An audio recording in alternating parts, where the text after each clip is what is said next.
Should you hear us over here? Hear me, Will? I can hear you like I heard you before. Yeah, and I'm we're supposed to change. live. Welcome, Will. Uh, Thank you. How's Thank it you. going? It's great, man. We were just having a blast catching up, so this was fun. We were, and the cold open on the live. Hey, everyone, we're over on Discord. Join us on Discord. It is nice and fun, largely because then we get time ahead of time to connect, like you said. Yes. It was We good. uh we found out we had a common bond through startup weekend, which I love. So Agreed. that's how I met my co-founder to catch everyone up. So I was telling him our war stories of, staying up till 6 or 5 a.m. every night and how we won. So it was cool. Any startup weekenders out there, love to share the war stories of what you went through. It's amazing to jump on with If you someone you just haven't have. done If you haven't done a hackathon like Startup Weekend, I'll tell you, it's a great way to meet a co-founder. Hmm. That's an easy that's Heard. an easy plug. But it's also just a really fun experience. Really challenges you to think.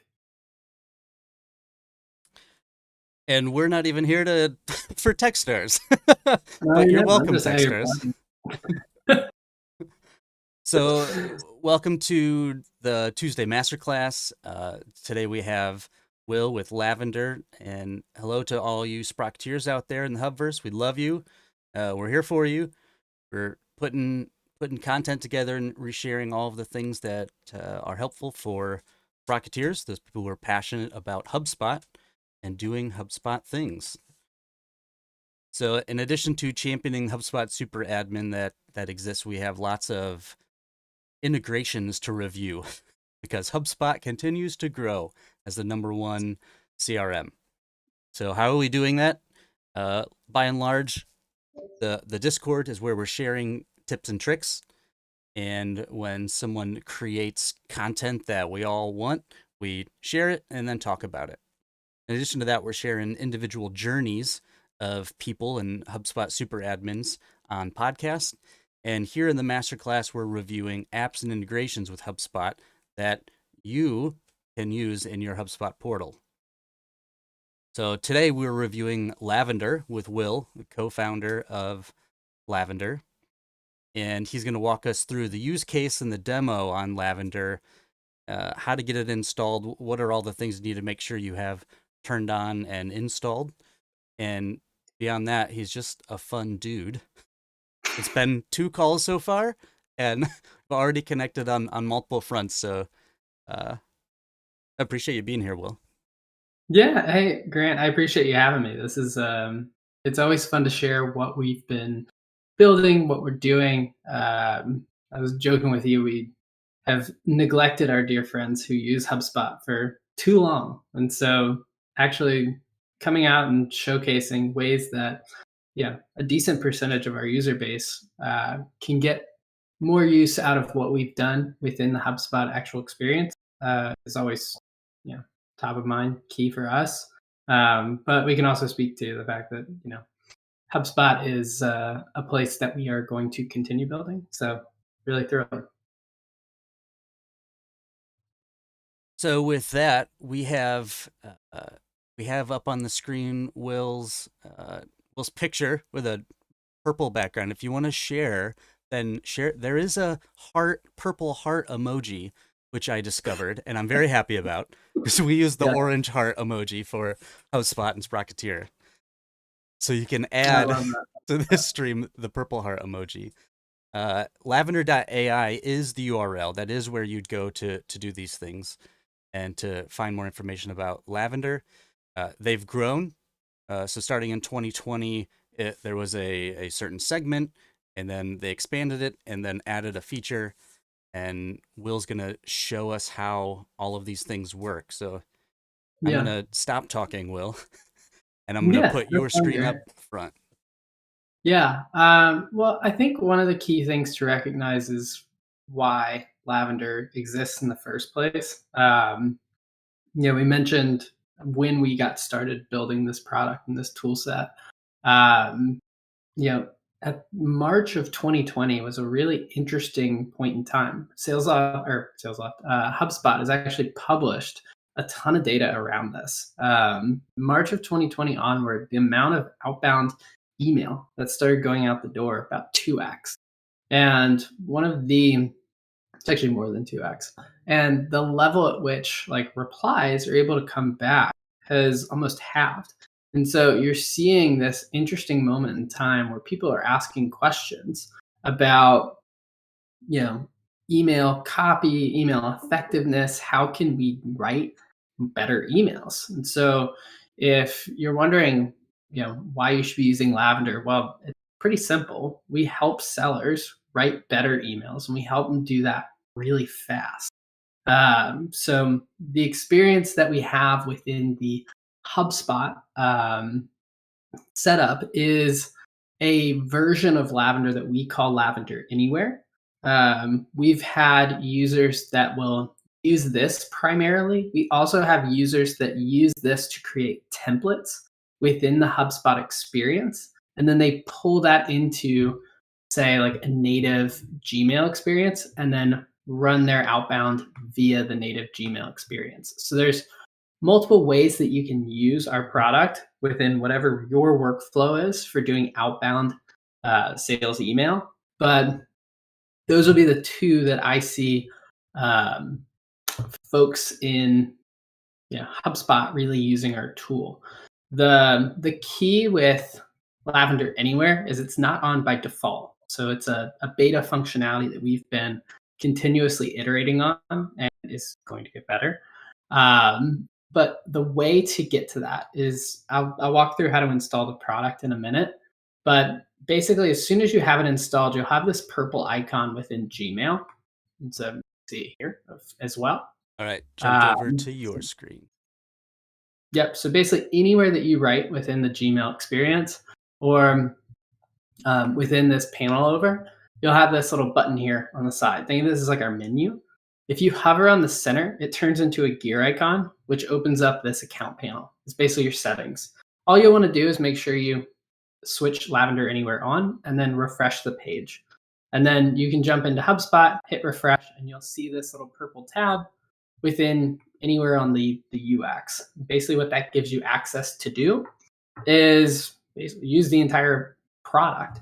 So the product gives you information on who you're reaching out to.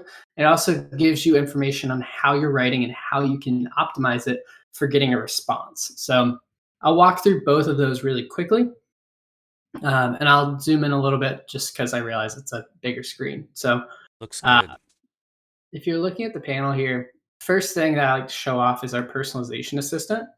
And so with Kyle's email being right in here, I click that button and I pull up quickly a profile about him. So I've got his like LinkedIn bio here, job title, where he's living, where he went to school.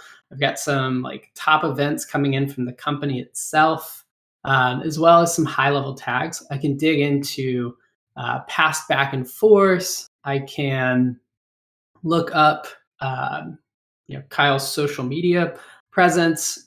This brings in like a live tweet feed if, say, they're active on Twitter. Now, Kyle hasn't tweeted since 2020 and he doesn't plan to, so this might not be the best way to engage him. But I can also check out, say, his work history. I can also check out any prior notes that I've written about that contact. And I can check out, say, his personality. This can be really helpful if I'm trying to figure out exactly how to orient my value proposition.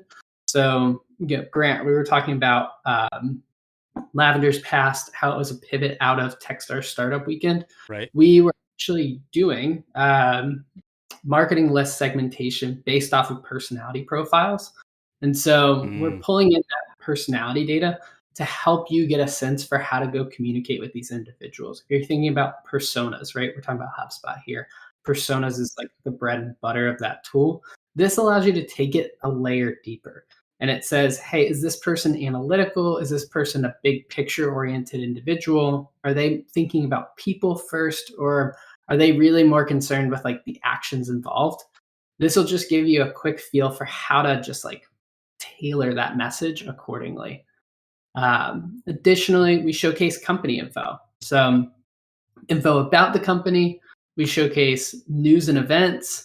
For that news and events, we summarize those articles. We'll showcase ways that you can personalize the email with that information. We'll showcase the job board for the company. We'll showcase ways that you can personalize the email with that info, tech stack info. Since we scrape the job board, we get a really clean sense for what tools the company is using. So, like for example, like the fact that they use HighSpot is like really interesting. We can pull that in and showcase ways to personalize the email with that info. And I could just easily copy and paste that into my email to get it started. So quite a few things here to help you personalize emails. If you're of the mindset right now that you don't need to be personalizing emails, that's fine. If your competitors are, they're going to be getting twice the amount of replies. And so I would absolutely tell y'all that that needs to become part of your process. But let's talk about the actual content itself, because I think this is the thing that people most know us for. Will, Which is I'll just call out and to apologies. I like to surface what you're saying because that's unique. Love what you just showed. Just want to call out the fact that while you're writing an email, you have the person's information. Cool, of course. You could get their first name, last name. That's not what we're highlighting here. It's the fact that there are other places that they might be connecting or connecting with you through. They might be saying things there. And so contextually, as you write your email, you're saying you're bringing those to that email experience and you're showing it to me right then and there. I think that's fantastic. exactly. Just want to call out the fact that that's happening. Yeah, no, and you think about like better emails faster, our tagline, right? One of the things that I like to point out is like Clary, a company that uses our software. Yes, we were able to double their response rates, but the amount of time that they spent per email actually went down by 40%. They were averaging around a 10-minute time window per email, and now they're spending about 6 minutes per email. So It's not just the email itself might be better because of the context we're giving and the tools. It's that better email actually took less time as well. Yes. Like we fully believe that we are a Love it. productivity tool just as much as we're a coaching tool. All It's right. Please continue. Thank you. yeah, no, it's a interesting like deep dive there. But what you'll see here is you've got a score for how this email is coming across. This past like 30 days, we've analyzed a little under 3.5 million sales emails. And so we have a really good idea of what it is that is a good sales email. And we have a really good idea of what is a bad sales email, right? And so I've got a demo example in here, but the easy math on this is like when people use our software and they start writing 8 emails, they tend to get twice the amount of replies.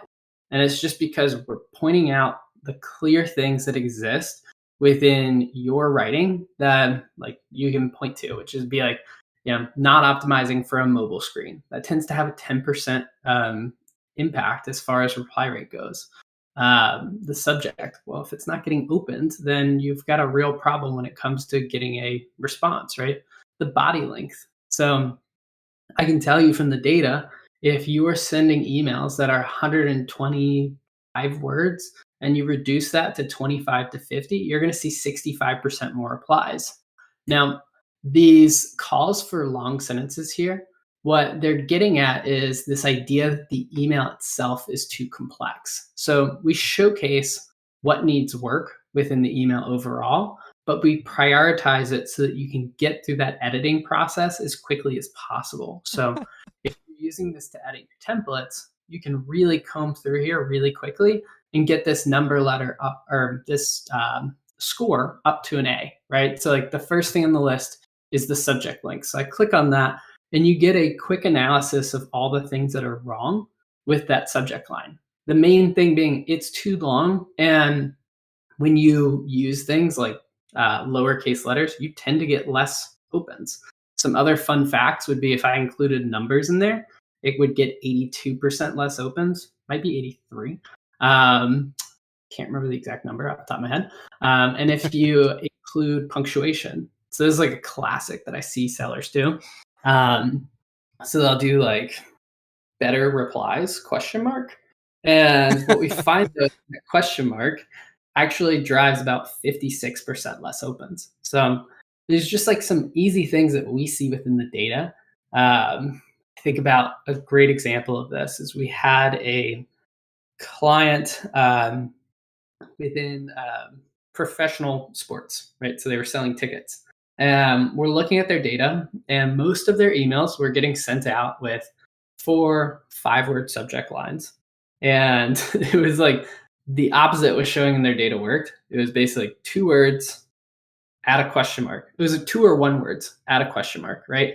And so like the obvious was sports team name, tickets, question mark, or tickets, question mark, seemed to be really effective and they weren't using it, right? But we're able to pipe that right back into their writing experience so that they have that for the next time they go to write an email. Well, I just want to outline what we're seeing here on the screen. So for those of you listening, if you're a Sprocketeer listening right now and you're not watching the video, click over to the video real quick. What you're seeing is a number, one overall number. And what that number has below it is amount of time you're spending. So it's clocking the amount of time. And then to the right, there are green numbers with plus signs, and there are red question marks or exclamation points. And this is not a report that you review at the end of the week and at the end of the month. And hopefully you remember the points of the data on that report. And then hopefully those things you remember, you're able to implement on every email. This is one email that's open, and it's giving you a score for that email and the amount of time you're spending doing it. And so you can optimize that email as you write it, whether it's a one-off email or a template that you'll use over and over again. 100%. Fantastic. Yep. So we just fixed the subject line. The score goes up by the approximation of what we expect, right? So that little green number that sits next to that how to improve top item on the list, you're basically seeing, here's what we think this will do for your score. So that first one, the subject line, had a huge impact because it was just like a really long, terrible subject line. So of course, well, the next one on the list now is mobile issues. So I click on mobile issues, and what you see is we immediately pull up a view of what that looks like on a mobile phone. So I'll zoom in because it's a little zoomed out. But basically you have like a pretty much pixel perfect view of what this would look like on an iPhone. And here's why this is important, right? I can talk about like the change in reply rates. I can talk about all sorts of stuff.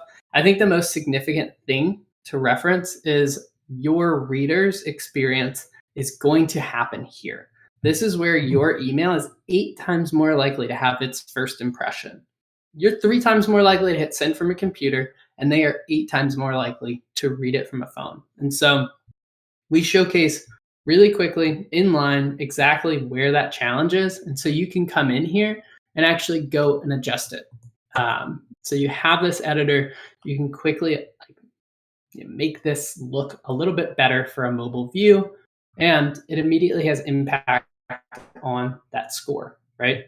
So like the other things here would be like the body length. So like I could get into like the nuance of like going after, say, informative tones and just like cutting that from the email. That'd be an easy way to cut down on the body length. So why don't we do that? I'll just cut that. So informative tones tend to have a negative impact on response rate. So the more informative you are, the less likely you are to get a response.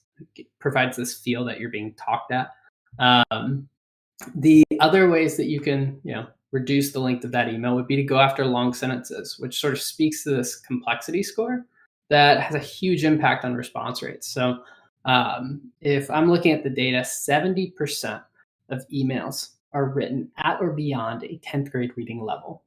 Now, you and I can all read at a 10th grade reading level. That's not the issue. The issue is that the average amount of time that someone's going to spend reading your email is about 10 seconds. And so when they are flying through, they're not actually reading to comprehend your writing, they're reading to categorize it. And so we have to be mindful of how complicated our writing is, because if we are able to get that down to a fifth grade reading level, we'll see 50% more response. This is just like one of those stats that's just like held true regardless of how the data's evolved. Like the length of the email has like changed as we've built this product, as we've added more data, as like trends have changed in writing. One thing that has not changed is this clarity score. You need to be writing at a simple level. And the easiest way to do that is to reduce the amount of syllables that occur across a sentence. So that's how it's calculated. We're counting syllables. And so if you're thinking about like, okay, what are ways to reduce that? We can showcase different ways that you could make this a simpler sentence in line, and you just click to go add those. And what that does is, one, reduces that overall length of the email, but it makes it easier to read and thusly a better email overall. And so these are just easy adjustments that you can make in a couple clicks, and it'll have a significant impact on your response rate. That's awesome, Will. I'm going through this like super slow, and it's like very much so a like demo email. Some like obvious things that I like to point out. I mentioned you categorize email when you read it. Mm-hmm. Everybody kind of has these like mental spam filters that you don't necessarily have words for, but like when you see it, you know you're getting sold to. We'll highlight common phrases that probably aren't helping your message land as well as it could. It's either there's a simpler, more common way to talk about it, or in the example of what I'm showing here, I hope this finds you well, like it just comes across as corny and it doesn't actually sound sincere in a cold note. So I can cut that and reduce that from my cliches, further reducing my body length of email, making the email better overall. So a few different things that I've adjusted along the way. There's all sorts of fun little trinkets in here that I could get into, like hedge words, the IDU ratio, basically how much I'm talking about myself versus the other person, tonality data, I kind of covered that. But I hit all the high points. I think the thing to note is this Anywhere extension also operates on top of LinkedIn. So like if you're putting together InMails, could be a really effective helper there. And operates within your inbox as well. So like say you're sending out templates through HubSpot and you're managing the replies within Gmail. So you get like a really long email back, or like super formal toned email. We take that stuff into account when we provide recommendations, but you still have access to the editor, all of that research that you did right here within the regular inbox. Our assistant, editor, etc., all exist within Gmail natively as well. That's about all I had to cover. The addition in HubSpot is a Chrome extension, correct? Yes. So the way you would go to download Lavender would be you go to either install.lavender.ai, or you can just go to lavender.ai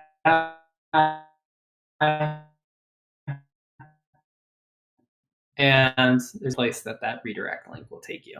And so you can jump over to the Chrome store and come hang out. And again, just make sure when you do set up, you'll land here within the inbox. Wait for that to hover over. You'll have this piece here. Turn on Lavender Anywhere, because it's the way that you'll be able to access that within the inbox or within HubSpot. And so, There's Will, how do I dashboard? Go ahead. What's that? I was saying there's a dashboard where we store our best practice data, as well as your team data. Say you're running an agency. This is a question you had earlier, Grant. You can add different inboxes to your setup right here within the product. But what you'll see here is like we give coaching and recommendations based off of what we're seeing within your reply data. For HubSpot users, I suggest flipping to after the response. So what you'll have here is like we're able to track within Gmail, but within this anywhere extension, since it's a copy paste function, we lose a lot of visibility on those notes.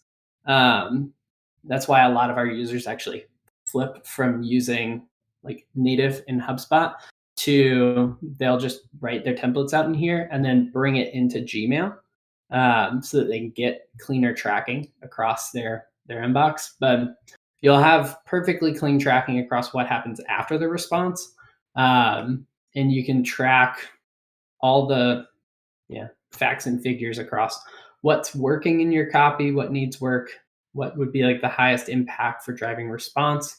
You can also track things like your reply rate over time, who's got the best reply rates, and you can see how it all trends out. So on that point there, so lots of companies are integrated with their Gmail or their G Suite, Google Workspace now, Yeah. into their HubSpot, and so they might be using regardless whether they're using the UI in Gmail or the HubSpot UI. Like you Yeah. said, those emails are being integrated. Can you show us then on Gmail? Say we're using Yep. it that way. Am I writing it in the compose or am I using Lavender to compose? Yeah, it's the compose that you know full and well. So you just pull up a compose window and there we are. What's the point out here is I know that the Lavender shows up on the right and it almost looks like a full Chrome toolbox, but it's not. It's actually on that email.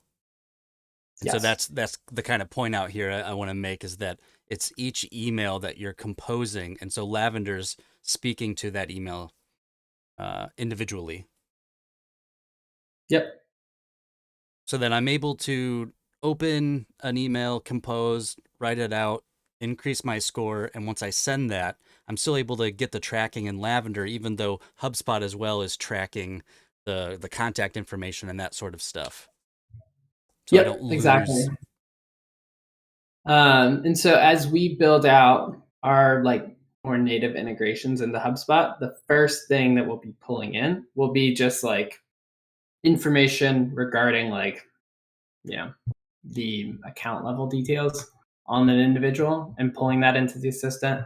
And then secondarily, if you're sending emails through this tool, we'll start to track those so that you don't lose any visibility from the scoring to the sending if you're just doing that within HubSpot versus moving it over here. It's on the roadmap to fix all those things, but I just want to call that out because some HubSpot users start using us that way and then they're like, why is my coaching dashboard telling me there's not any data? I've sent a bajillion emails. And I'm like, well, it's not that you haven't, it's that we haven't seen them.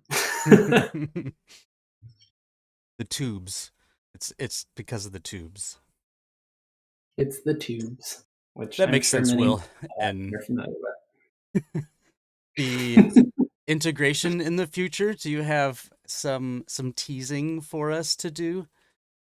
Are we going to be using Uh, Lavender natively? yeah, so I mean that's the game plan, is to build out a native experience within HubSpot. Timeline for that is always precarious, but fingers crossed it's before the end of the year, if not early next year. Or the end of the year? You heard it here first. I didn't hear what you said after that. You didn't say anything after Yeah, don't worry about that. that. Well, that's great. I mean, there Yeah. are there are tools inside HubSpot to write emails and of course track them and then all the contact information, that sort of thing. The scoring is unique and the coaching contextually, I was kidding about the report and afterwards because that's so often what we do. We as either sales pros or sales managers, in that case, it's I need to review after the fact. But more and more tools that are contextual to when I'm writing the email or when I'm on the call, whatever the case is, I need it then because I'm either messing up or I'm doing it right. Yeah, well, and one of the pieces of feedback that we've heard over and over again is sellers get tons of coaching when it comes to their calls, when it comes to their meetings, but they rarely really get a quality lesson on what it means to write a good note.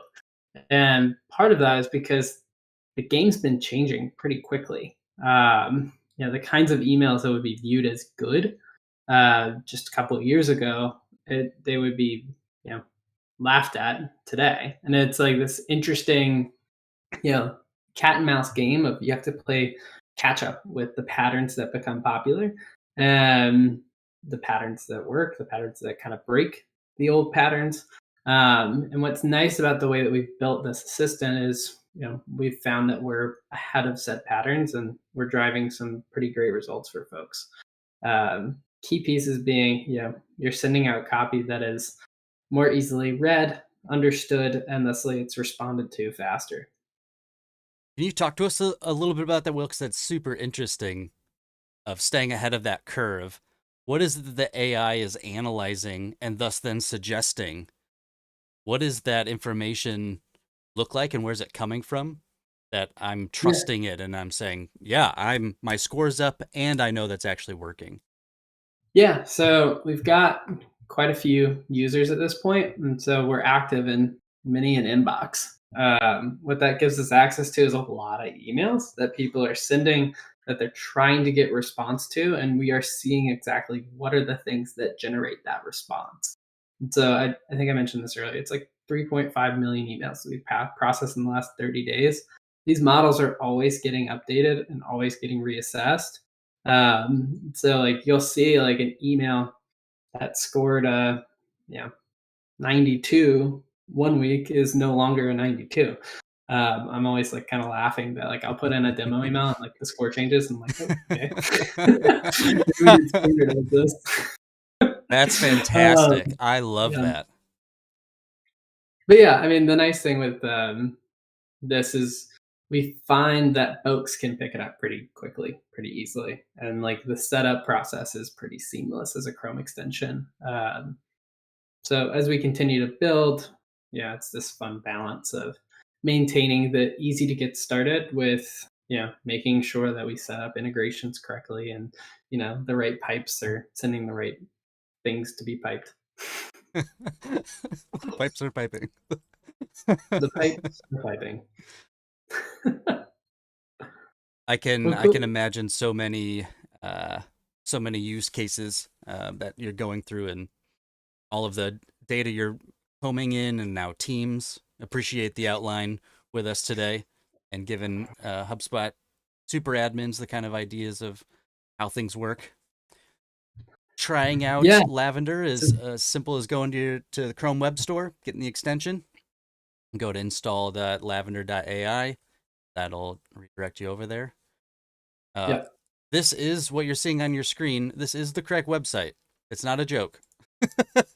So The email wizard. the email wizard is who you'll land on. That is correct. You didn't get it wrong. Just to confirm, this is good. That's the website. You're on the right path if you find the wizard. Thanks so much, Will. Appreciate you for being here, for jumping out and giving us the rundown, showing us how it works, and sharing with us how we as HubSpot super admins would implement into our portal and how we might do better at emails. Yeah, and thank you all for having me on. Really excited to, help folks on the platform get better results, drive better emails. So this is a fun first session. I imagine we'll be doing this again soon. Thanks for the demo and being open to showing us the scores. It looks like it's at 90 now. The top score is 100, correct? For now, anyways. We'll see. They'll be tiered. You'll have to have a whole Yeah, exactly. university. Oh yeah, when's Lavender University rolling out?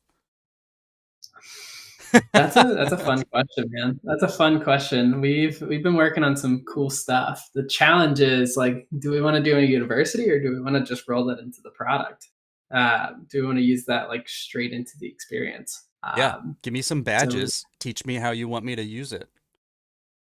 yeah, so we're working on a few projects internally right now that I'm pretty excited about when it comes to like speed to getting value with the product, um, that we're hoping to roll out sooner rather than later. Yeah, well, if I get a badge for all my emails today that I sent, like all my emails were under a minute, or I just sent my 100th email using Lavender, I'm Yeah. gonna send more emails using Lavender. You bet. Give me a little Love badge to that. do the things I'm already doing. That's yeah. This is a little reward or something. It's great. Awesome. Thanks so much for No. being here. And everyone head over to lavender.ai to check out Lavender. Thanks, Will. Yeah. Thanks again, Grant.